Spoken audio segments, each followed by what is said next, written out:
السلام علیکم ورحمۃ اللہ وبرکاتہ۔ طبرانی صغیر میں انس رضی اللہ تعالیٰ عنہ سے روایت ہے کہ نبی کریم صلی اللہ علیہ وسلم نے ارشاد فرمایا کہ جس بستی میں اذان کہی جائے اللہ تعالیٰ اپنے عذاب سے اس دن اسے امن دیتا ہے۔ اسی طرح ایک اور روایت ہے کہ نبی کریم صلی اللہ علیہ وسلم نے ارشاد فرمایا جس قوم میں صبح کو اذان ہوئی ان کے لیے اللہ کے عذاب سے شام تک امان ہے، اور جن میں شام کو اذان ہوئی ان کے لیے اللہ کے عذاب سے صحیح صبح تک امان ہے، او کما قال علیہ الصلوۃ والسلام۔ انہی احادیث کی روشنی میں علماء اہل سنت نے یہ فیصلہ کیا ہے کہ آج رات سے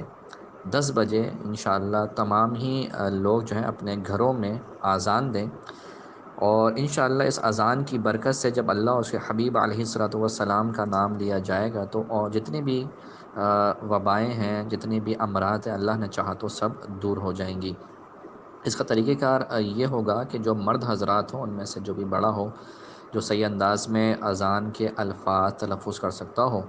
وہ چھت پر یا کسی بیلکونی وغیرہ پر وہاں نکل کر اذان کہیں، اور جو خواتین ہو وہ گھر میں بیٹھ کر اس اذان کا جواب دیں، اور جو بھی اذان دے رہا ہے وہ باوضو ہو، کھڑے ہو کر قبلہ رو ہو کے اذان دے۔ انشاءاللہ اللہ کی رحمت سے امید ہے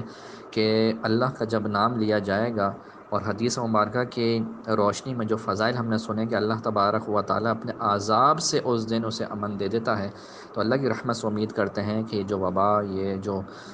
پریشانی لاحق ہو گئی ہے پوری دنیا میں، وہ جلد اٹھ جائے گی۔ اللہ کریم ہمارا حامی و ناصر ہو۔ السلام علیکم ورحمۃ اللہ۔